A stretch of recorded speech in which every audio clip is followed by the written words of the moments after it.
Welcome to session 14 of the 23rd Annual Northwest Interlibrary Loan and Resource Sharing Conference. Today's date is September 19th, 2024. This session is titled Continuity and Excellence, Effective Resource Sharing and Succession Planning, and will be presented by two of my long-term colleagues from the Greater Western Library Alliance, Lars Leon and Carol Ko-Chen. My name is Kristen Walker, and I am the convener for this session. This session is being recorded with permission of the presenters because they retain the copyright to the information they are presenting. They may choose to request its removal from public viewing in the future by written request to NWIL. However, at this time, it is planned that recordings will be made available once captions have been added. Attendees will be notified when recordings are available. To turn live captioning on, click the CC link in the bottom of the screen and select Show Subtitles. If you have a question during the session, please use the Q&A function in Whova, and I will pose these to the presenters at the end of their presentation. We will not be monitoring the chat for questions. When the presentation ends, please complete the post-session survey in Whova, located on the conference homepage and in the session chat portion of this presentation. And NWIL and presenters appreciate your use of your feedback. And I'll turn it over to Lars and Carol.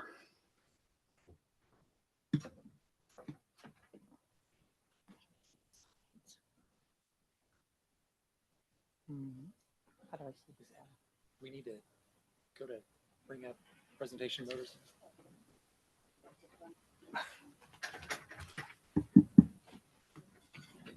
okay.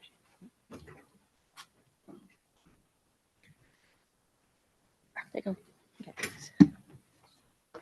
So this afternoon, we're going to talk about what our current situation looks like, ask a quick question about what's your foundation, talk about our study, the results, documentation, professional competencies, MLS, other skills and strengths, other ideas, and what we can do as a resource sharing community.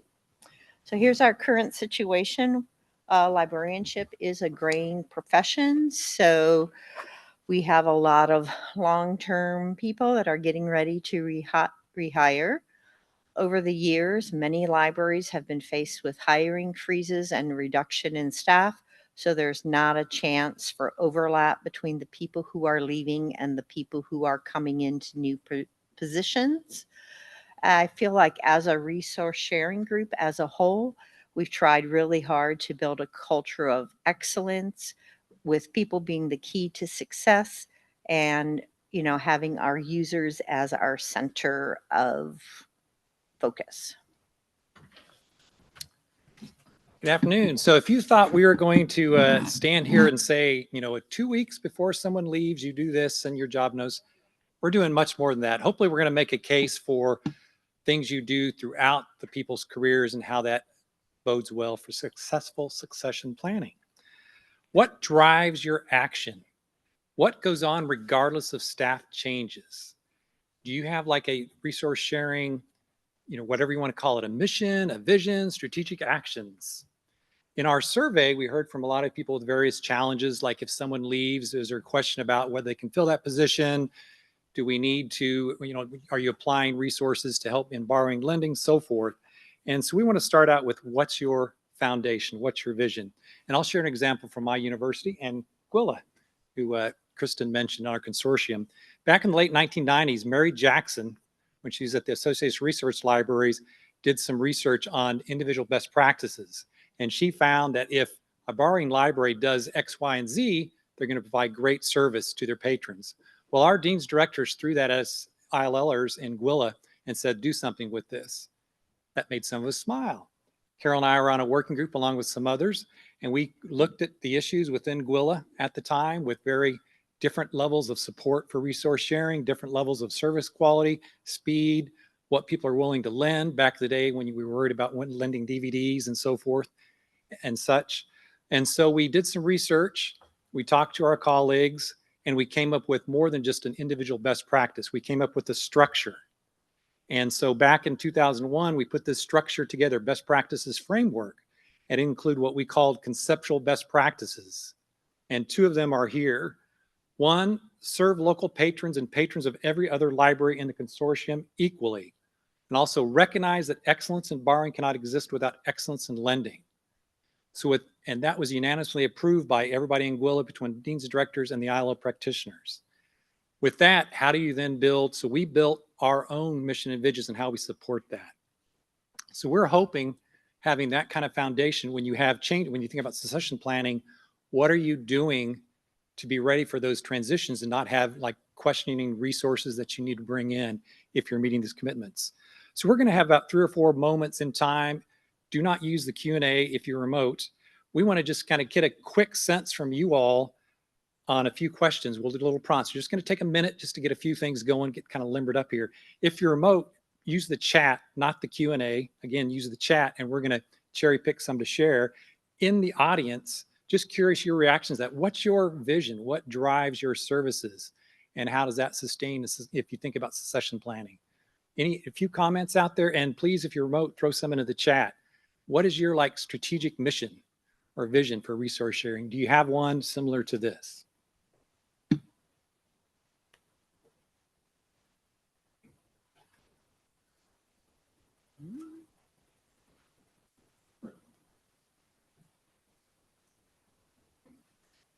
If you don't have one, does it make sense? Would you have it? Go ahead and say it out loud, and I'm going to repeat it because we're not going to run around the room for time. Okay, so somebody. I think I'm answering your question correctly. We have one that we have decided it's not a great idea. Only one person knows how to use the software earlier, so we have started to change. So comment from the audience here, like having more than one person knowing like the software. So that sounds like me a commitment to having enough staffing resources to make things happen. And I have a couple here to fulfill patron needs as quickly and seamlessly as possible. Resources anytime, anywhere. Get anything for everyone by any and all legal means necessary. To provide excellent, accurate, and fast service for local patrons and patrons from other libraries. Get what they need and the way they need it as quickly and cheaply as possible. And share all things. Great. So we're going to kind of move on. We did get a lot of information in our survey, and we only are sharing a snippet of it because we have a short amount of time, hopefully to kind of energize some thinking. After the conference, we'll look for ways to share the full results. It's anonymous, so we can't thank people individually, but we really appreciate if any of you in the room or remotely, there's a lot of really cool things that we're going to just be able to share a few snippets. So again, if you don't have a foundation, consider getting that. And you get the buy-in all up and down your hierarchical food chain. So when you have succession planning in mind, you can say, like, to make this happen, we're going to need this.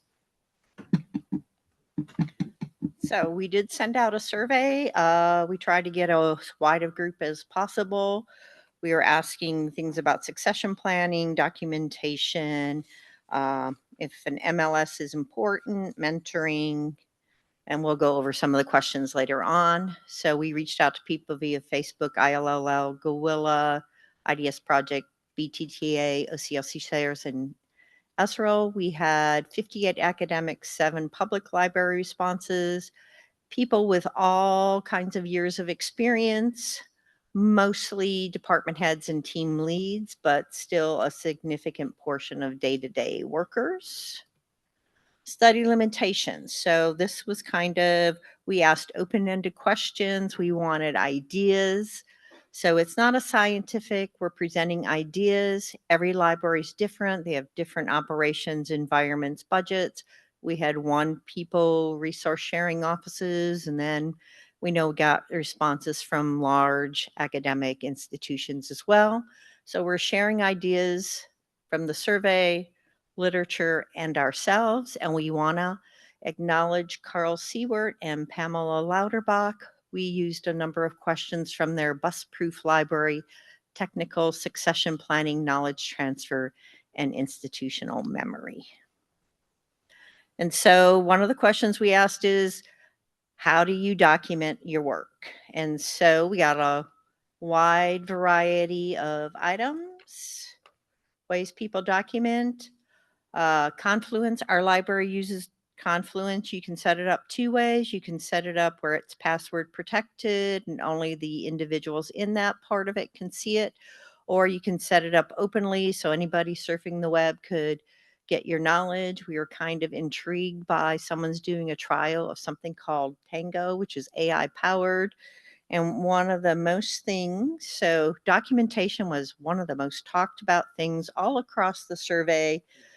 The most, okay, the most. And, but one of the things that people really emphasized is make sure it's in a shared drive. You don't want to have it in my personal file and then I leave and boom, my IT takes away the file that I've been working on. So you want to make sure it's accessible to all. And so a lot of people had a lot of comments on documentation. What is clearly explained to one is confusing for another. Different people have different learning styles. They learn differently. Some people want pictures and charts and, oh, this is how you do it step by step. Other people say, oh, it's too hard to keep the pictures in there because it always changes and then you have to spend all your time updating it. So everybody has different learning styles. You might need to tailor your documentation depending on the person. You need to make sure it's current and up to date. And sometimes when people get busy, it's like the last thing that people think of to do. And it's hard to just get the right amount of detail. And, you know, there are some day-to-day tasks that are a lot easier to document versus how do you be a good supervisor as compared to filling requests. And then make sure that you're sharing all your knowledge versus, you know, hoarding. Oh, I'm just the special person that only knows these certain things. How do we, you know, so make sure you're open and you're sharing everything. There's a lot of times it's easier to forget, oh yeah, once a year I do this thing with the state library. And how do you share out complex tasks? So one of the things that somebody talked about earlier, this just came out last month, the RUSA professional competencies for resource sharing practitioners.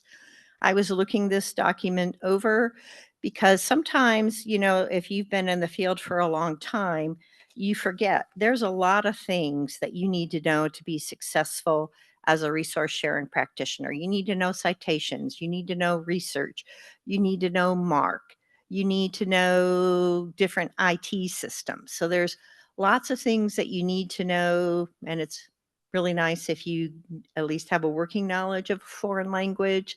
So there's lots of little details you maybe don't remember that you know because it's just ingrained in you.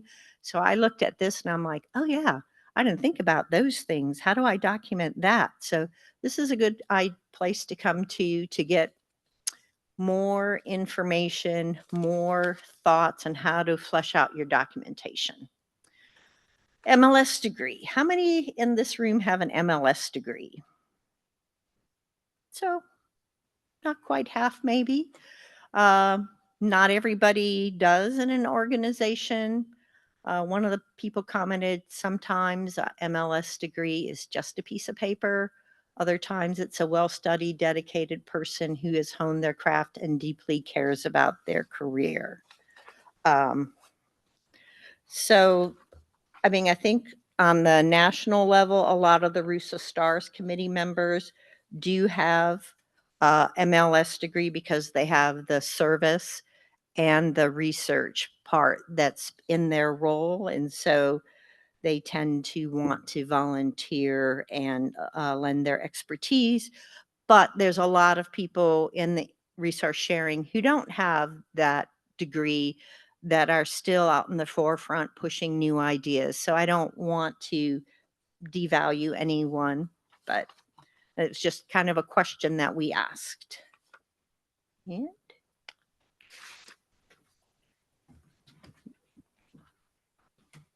So as Carol noted, documentation was the most talked about, the most talked about. And if you think about it, like documentation, looking at the literature, that seems like a pretty simple one, because obviously people talking about how well are you documenting the workflow to make it easier for someone else coming in. But as Carol noted, there are so many other layers to that. Things like, well, you can have great documentation, but what if you have bad training for that successor? But the thing we're trying to make here too, it's also if you have good documentation throughout time, then it's not only helping with succession planning, it should be helping with your effective workflow throughout. And I will give you a hint at the end, we are going to talk about what can the resource sharing community do together. So as we're talking about this, whether we spark an idea or if you think of something else, we're going to ask what can we do doing as a community. For example, on documentation, there's 285 different people out there documenting some basic workflows blank. Whether it's specific to a system or something broader, power to them if they have time to do that. Or what do we do as a community kind of to share that documentation? Okay, so now to kind of keep things again broadly, other skills. This is going to be some overlap with some things you might think about that would show up on a job description or a job notice or something like that. But we hope to expand your thinking in this area. What are some of those other skills that you may not think about? It's not a bibliographic searching or MARC or copyright. So for example, project management. Now that may show up in job or not, but how important is if you have somebody in your team or at the library that's really good in project management that helps with resource sharing, but also helps beyond resource sharing, helps with task force and such. Knowing that person's skills and applying that's great, and that person leaves, what do you do? I mean, it's not saying you have to necessarily fill a position. The next person has to have project management. If that was important, and if that's a loss, how do you factor that into the equation? In our survey, we asked for some various ideas, and again, we'll give you more extensive information later, but there were things like problem solving, which could show up in job ads, analytics, and I think about like data visualization, the excellent presentation from Rosie yesterday showing the visuals. I think it's 70% or so of us are all visual, but how many people are really doing those visuals versus just giving numbers? So how important is data visualization, like she was saying, and telling your story, whether it's to patrons or administration or whoever, teammates? And so if that's important, how are you supporting that kind of development even before you think about succession planning? But if you have one person and that person leaves, are you back to square one? There were some other comments about like, they wanted somebody with quick user-centered decision-making. Do you put that on a job notice? You have to unpack that some more. We don't have the time for that. But taking the time to think about that, and how do you think about that throughout time, having the time and space to do that. So when that person is leaving, gosh, is that the one person that could really make things happen like that? I'll share one success from about in this area and other skills. They noted, of course, the ability to utilize those skills throughout time and not just succession planning. Really knowing that information is so powerful. But also that ability to pre-plan, that if someone's giving some advance notice and it's an important other skill, how do you prepare for that? And hopefully you're doing it through some redundancy or some stat cross-training and things like that. So the impact again on succession planning is how many times after a colleague leaves, you go, crap, we sure missed blank. Understand ahead of time, you can ward that off. We're going to skip audience of this one, but if you have a thought about this other skills, we're going to come back to this because we're going to jump to the next slide. Strengths. This is a game changer. How many people are familiar with like Gallup strengths or some type of strengths? A few people. Well, in our survey, a few people knew about it and were actually in an environment where it was really being utilized. More people knew about it but was not being applied. And there were even more people that didn't really quite understand. I'm going to refer to Gallup because that's what I'm familiar with in our environment at the University of Kansas. There are different definitions and different ways to think about it, but I'm going to use that. In Gallup, you take a test and you you're identified out of about 30 some strengths, your top 5, okay?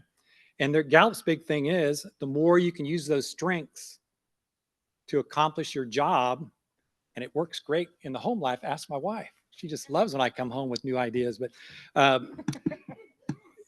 the more you're able to work to your strengths, the more energized you are, the more engaged you are, the more effective your output is going to be. There's even a thing called flow. Like how many times if you're really doing something that's energizing to you, you wake up something, have an accomplishment, and you started like 3 hours ago. It's getting in the flow.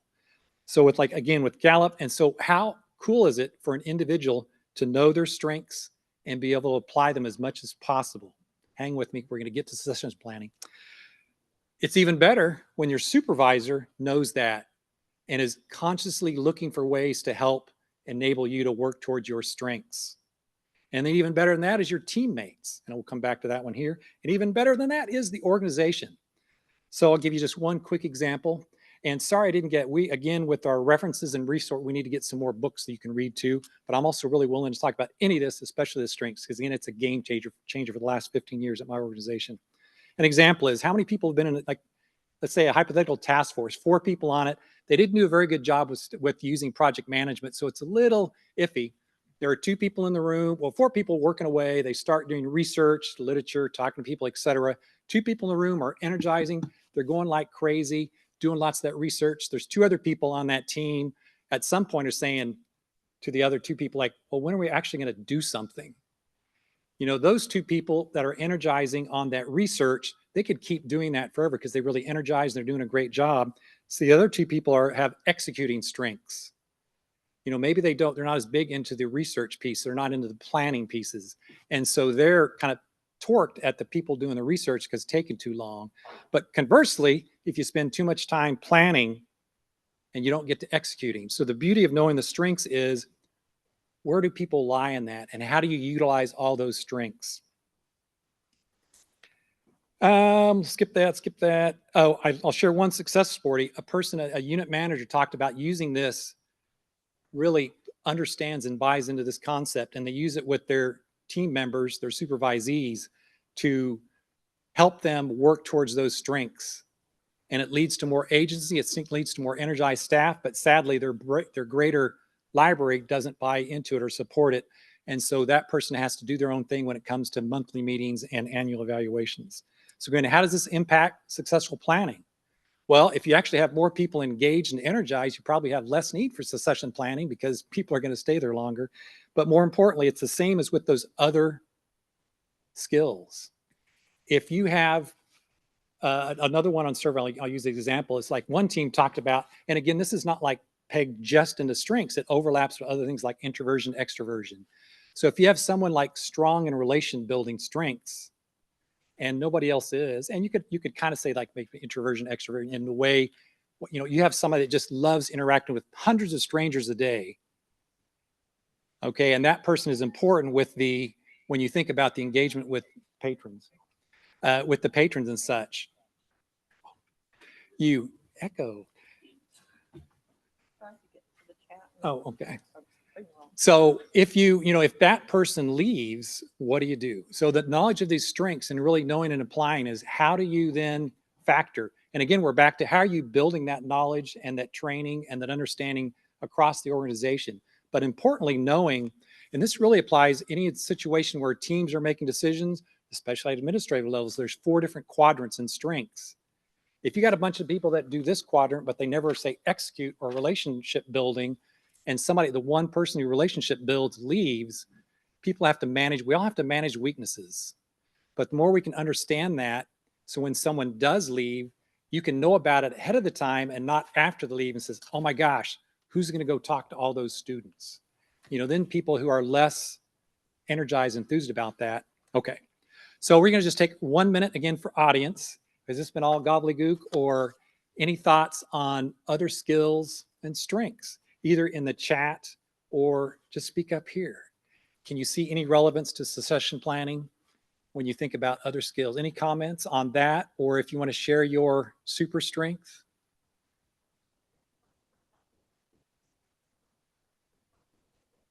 So the comment from the audience of building redundancy in strengths. If anybody really wants to know about, I think my calling, and I need to give big props to my colleague, Sharon Riley. She's a certified coach who also was with me early on in developing our strengths program. And it's kind of building that awareness. And I think the redundancy might be less in developing someone in that skill, more of just developing the awareness of the skills. And you might have all of a sudden, I'm being stereotypical, sorry, but here's these catalogers that are spending all their time in the back room cataloging. Maybe there's 3 people in there that energize in what's called woo, or they energize in all these little quick hits with people. So how can you utilize that strength and give them some, passionate moments out of catalog? Not that you can't have that in cataloging, but sorry if you're cataloging in the room.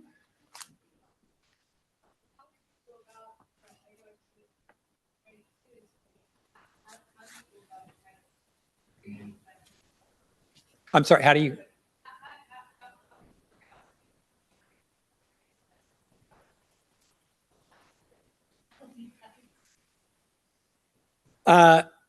We'll respond to that after the meeting because that'll take way too long, but it's possible.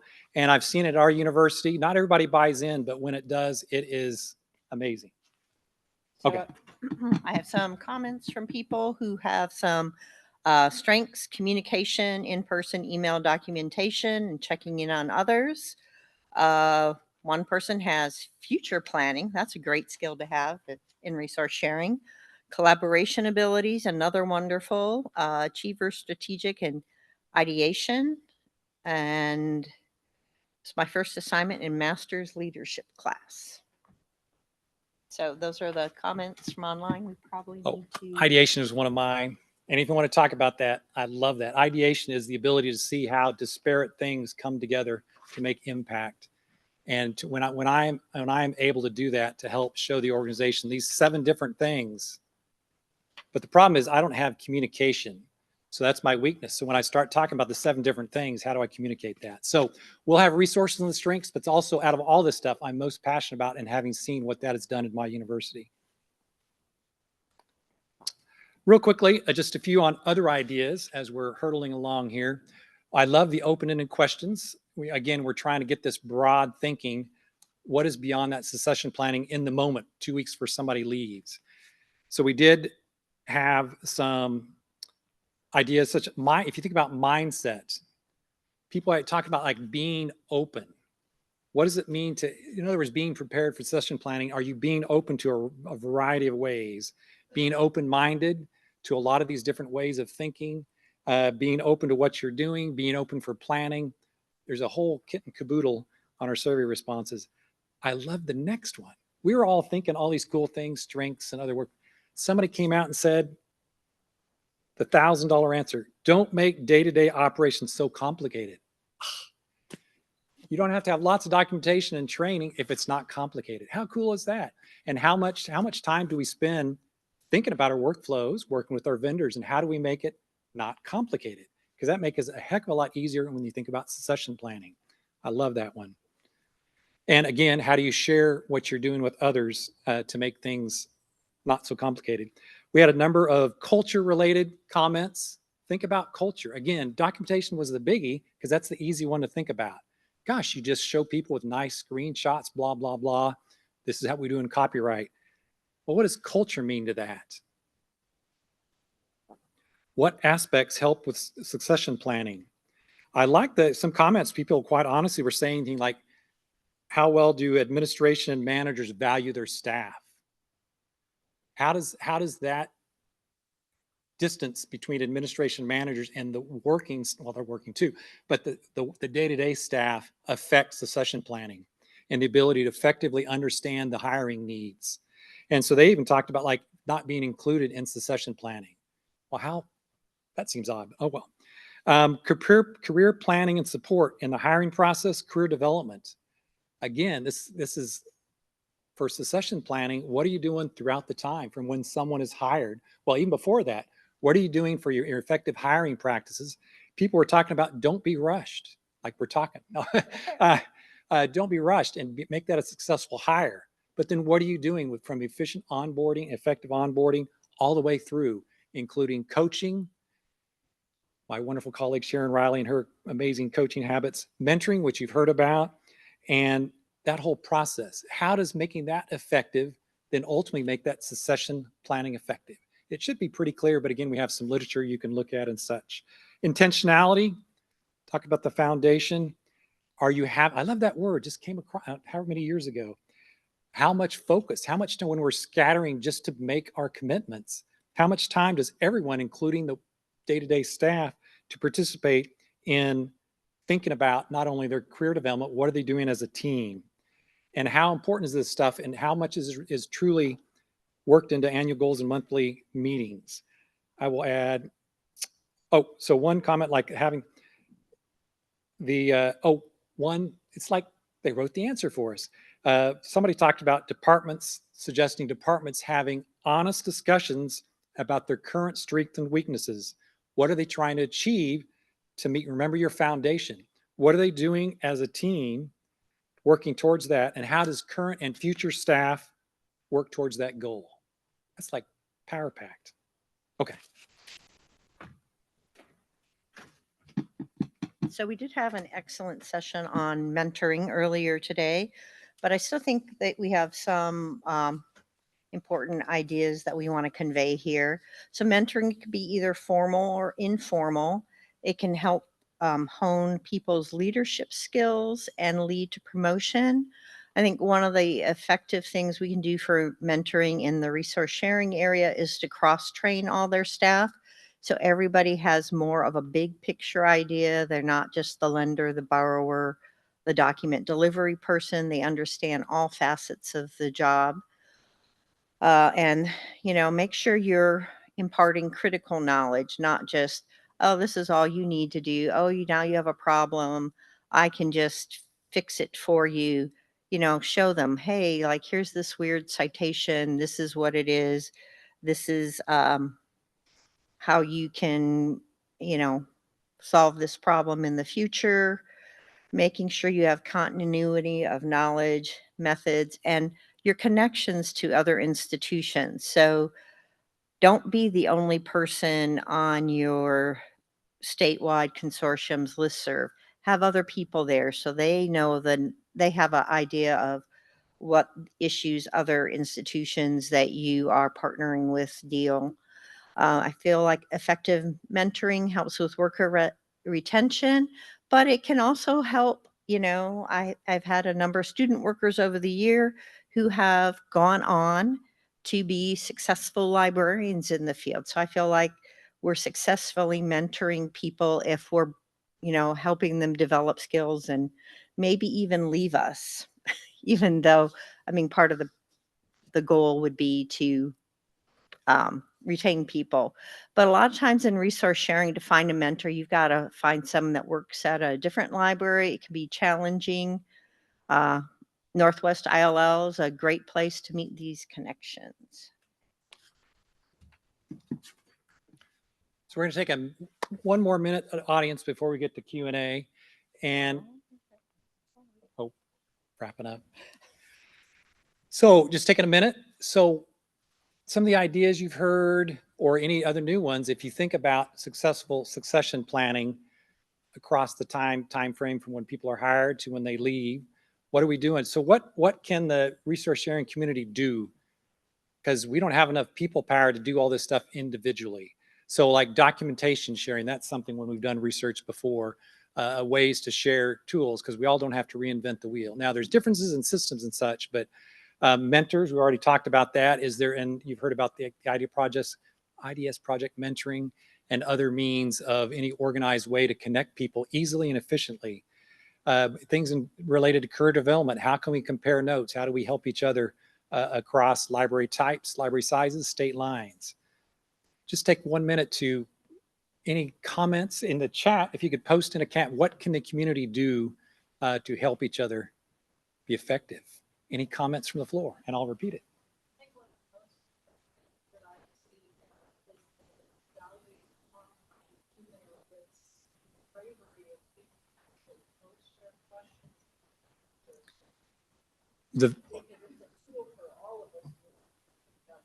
The comment was the value of online, like email listservs and stuff, and people being brave to make those comments so we can learn from each other.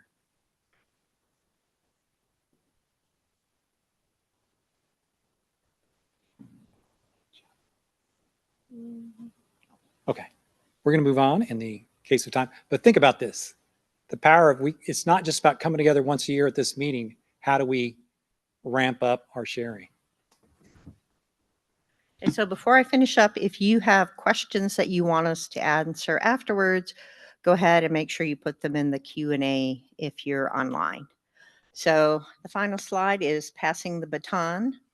So here's a quote: with an impending retirement, we shifted the daily activities to another staff person, with the retiring person providing daily support as needed. It's really nice when you have that time, but even if you do, we had a recent retirement, not in resource sharing, but in another department. Person spent a lot of time documenting their work, and now they're gone after 30 years. And we're like, oh, well, yeah, this is great documentation, step by step. But what's the final step? What do we do? So when you're doing your documentation, make sure you have someone else following along with your instructions. So they ask questions before you're gone. Um, Identify what strengths people are bringing to your program and what gaps you might have when they're gone. Share knowledge early and often. Mentor your employees. A lot of times, and mentor them in an ongoing basis can help them grow professionally, develop skills. But you never know. Someone could win the lottery tonight and be gone tomorrow. Not for me. I live in Utah. We don't have a lottery, so I don't need to worry about that. But people do sometimes go on in life. So always be planning and thinking and mentoring and giving people a holistic vision.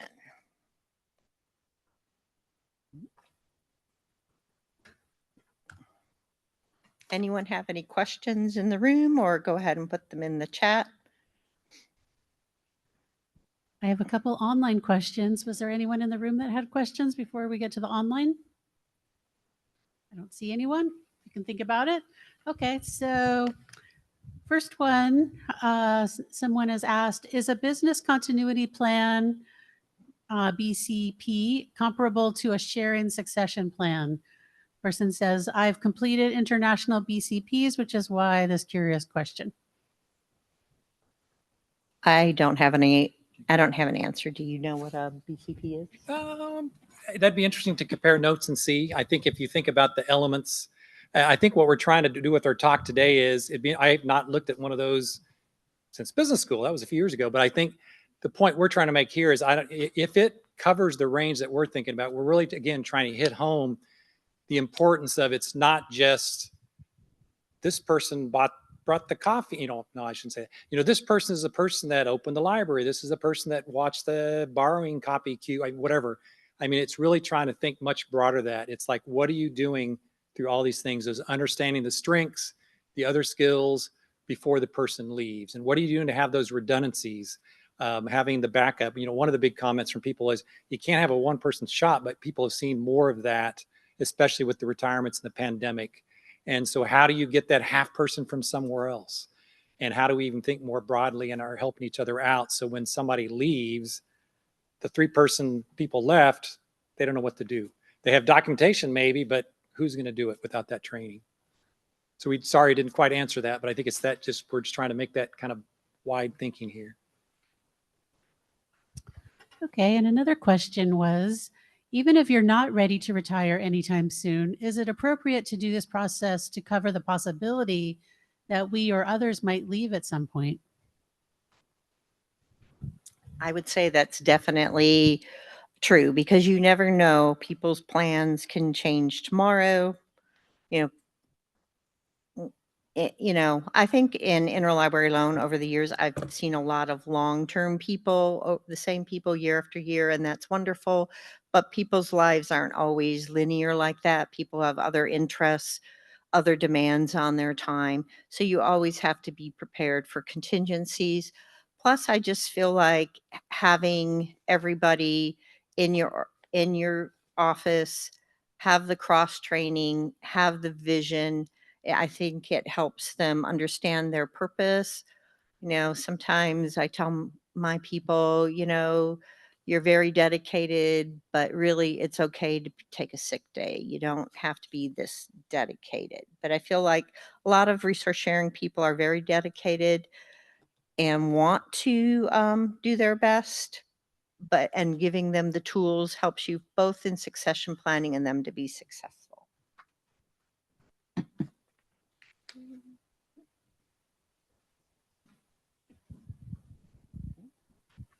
Hi.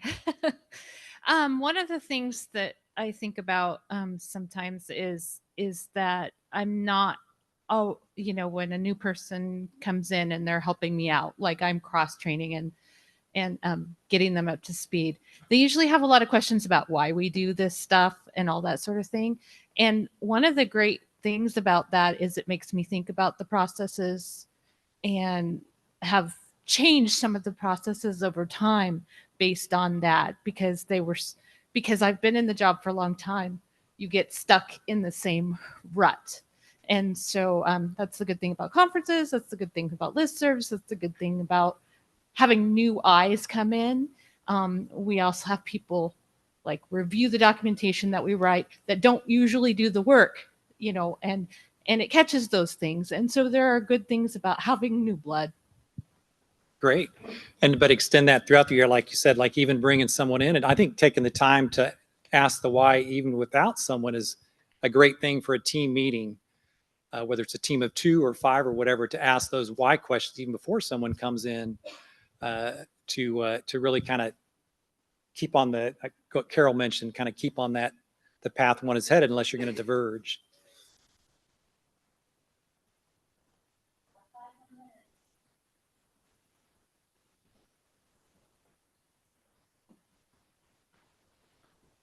I could talk about strengths and just, again, we belabor that point, but it is a game changer. And in the kinds that I need with my colleague before I sell off into the sunset or something, we need to write up an article about what we did and stuff too, because early on, one of the things we did was like get everybody with empathy. I don't know if you want to say, but there are a number of people that have empathy, that, who's that person you go to who feels is going to take on those, who doesn't mind listening to someone who's having some issues or something like that. And so there's tools to help with that and stuff too, but we need all types. I guess I have a comment here in the chat. We design training materials to work even if no one's there to teach it. When they first started, brand new to be the senior borrower, no one was there to teach me, and they never wanted that to happen to anyone else. You never know. So another plug for being prepared for succession planning, even when you don't know there's a succession coming. Lars, I had a question real quick. Is the strengths survey you were talking about the same as Clifton Strengths? So it is. Okay. It is. And it all started with because we provided a bad lending service to a small community college in the area. And years ago, because I didn't know about the Gallup Strengths, so I took it out to reach out to seek to understand what happened from the patron of the other, it was a library person at the other place. And that person responded and we resolved things. But in the person's signature line, I saw these 5 words, which I've come to find out her top strengths. And then she told us, well, Marcus Buckingham, if you like cute British guys, but Marcus Buckingham, when he was with Gallup, he would go speak. And so we got a group of us to go over there to hear him speak. And it's amazing, again, the impact on work, but also home life. And whether you have kids or not, the ability to kind of use this, even with younger kids, to understand. And again, we got to learn stuff and manage weaknesses.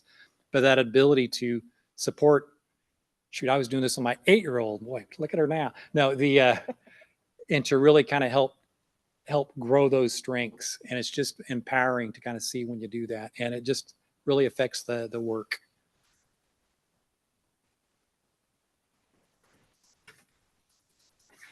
So we do have some resources there. We do need to add stuff because I realize now I don't have a link to our Gwilla work because we do have an open access article about it.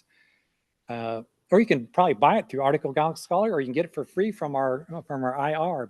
But resource, and we need to add some more to that. And again, we got lots of nice little short, well, you can call them stories, comments from people that we need to get out to the community. We had to do it anonymous to get through the IRB process to be able to talk about it in the time that we had.